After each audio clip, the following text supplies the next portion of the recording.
Hi, welcome to the channel. This is Beyond Authentic, where we go beyond the mundane to tell you all about authentic witchcraft.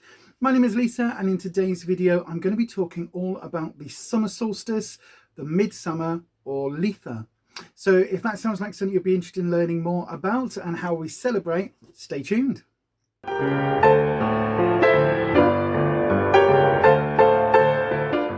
I have uploaded a video this week showing you my Litha altar space. Effectively now this has become my altar, my regular altar. So I have done a video showing you what's on there, why the items are there, what the significance is to me personally, and how it connects through with summer solstice. So that is something I will link just up here. If you haven't seen that already, do go and have a little look at that video.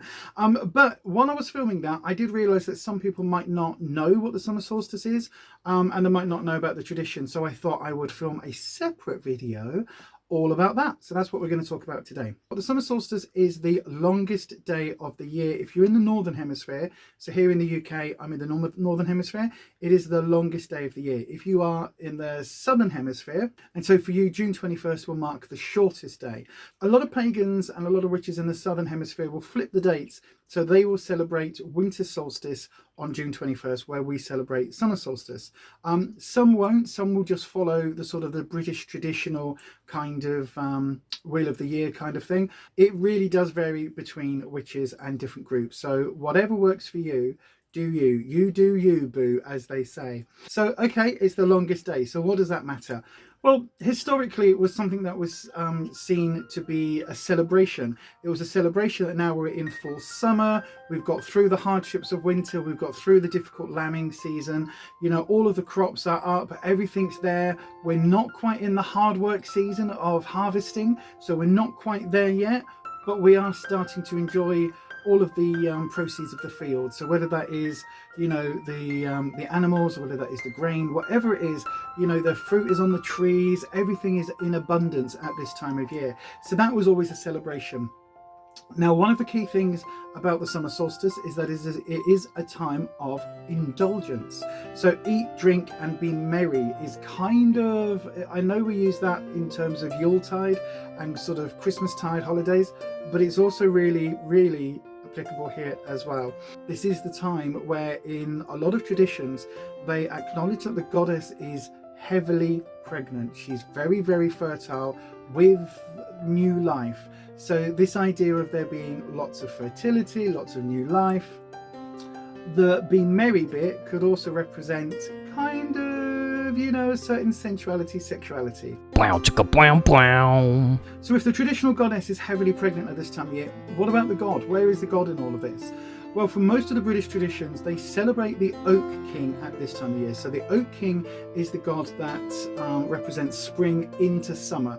So in the way that the oak is, it grows from the acorn, and it's an abundant British tree. It's found all across the British Isles and into Europe and across the world these days. But it's a very, very significant tree. Now, the Celts word for oak was dure, which is kind of doorway or door. It's also where the word druid is alleged to come from. It's from that same place. Now, they understood doorways to be liminal spaces, so places between. So between light and dark, between winter and summer. So obviously during the winter months, we go from the Holly King into the Oak King. And during the summer months, we go from the Oak King into the Holly King, heading towards winter. Winter is coming. So at Midsummer, the Oak King actually fights the Holly King, and there is a battle. In some traditions, the Oak King becomes the Holly King. In other traditions, they actually fight, and they fight for the ascendancy for the next sort of period of life, for the next block of time through winter, autumn into winter.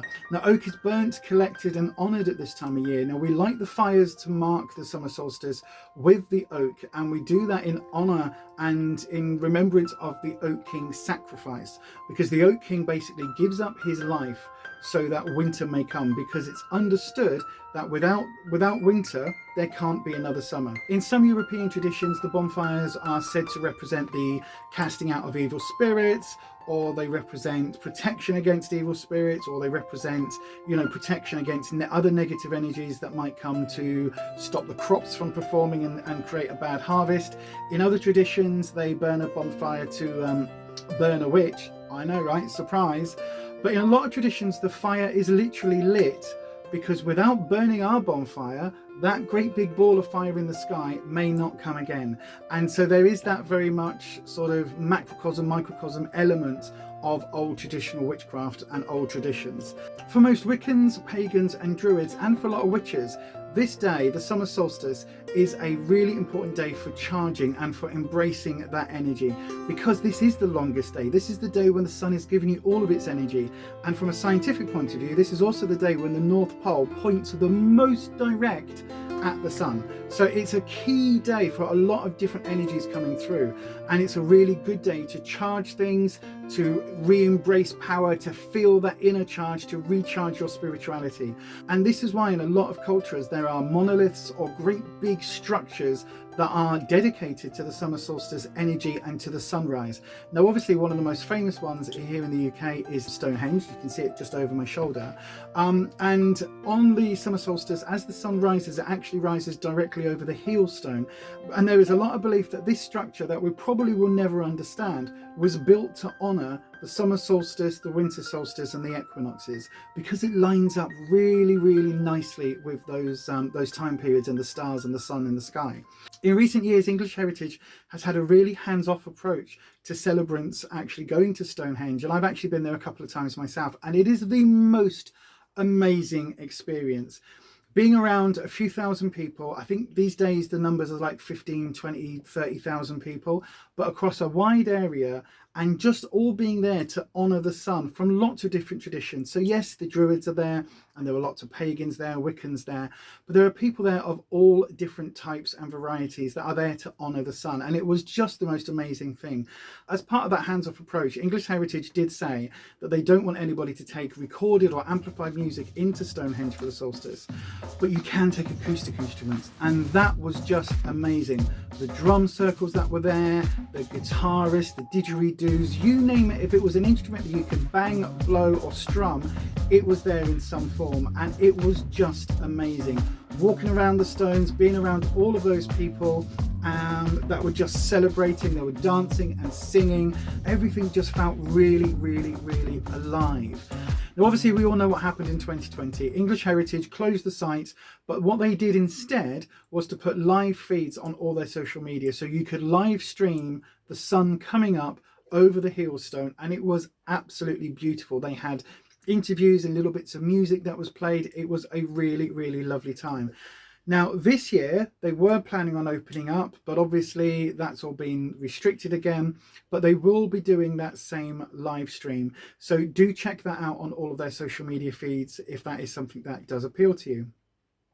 But if you can't get to Stonehenge, or Stonehenge just is too big an event these days, there are plenty of other places you can go to. There are plenty of other stone circles and plenty of other spiritual places that you can go and celebrate. Personally, I am going to be trekking all the way to my back garden. I know, right?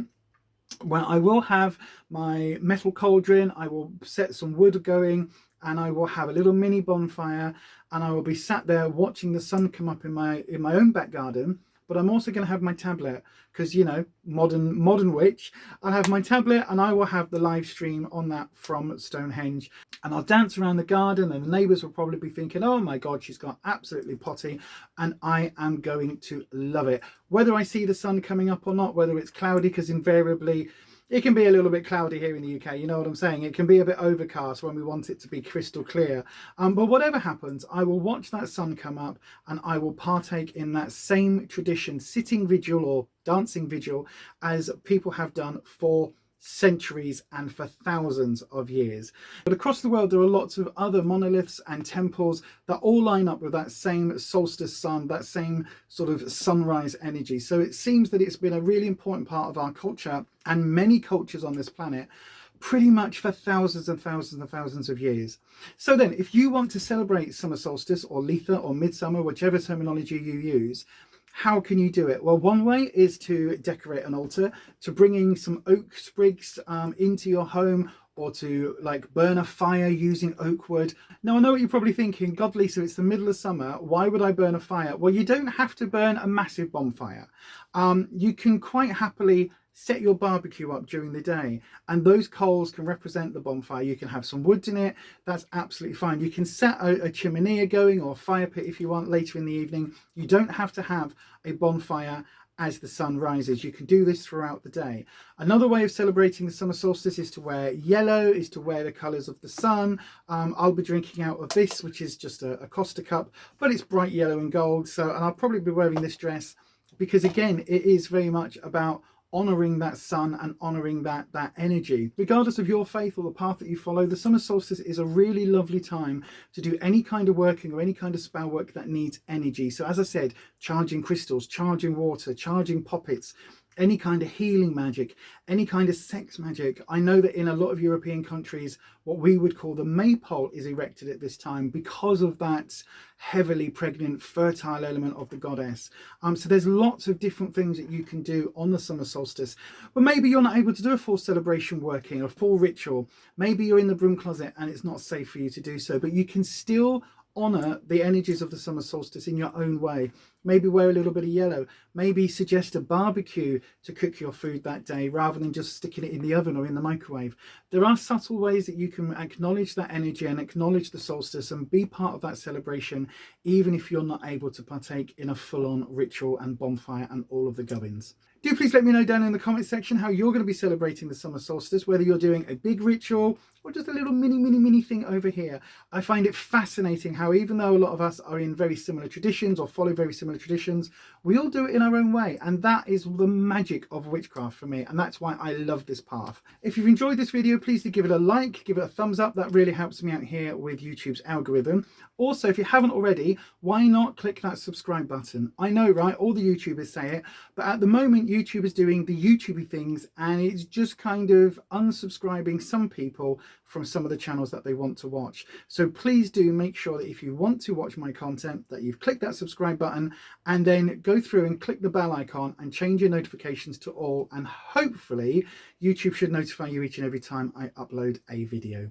I cannot wait to celebrate the summer solstice this year. I love the energy at this time of year. I love the charging. I love the repowering that it brings. I think it's an absolutely amazing time of year, even though it's very, very hot and sweaty. But that is it for me today. I hope you've enjoyed this video and I will see you on the next one. And as I always say, stay you, stay weird, stay authentic, and have a blessed solstice. Bye-bye.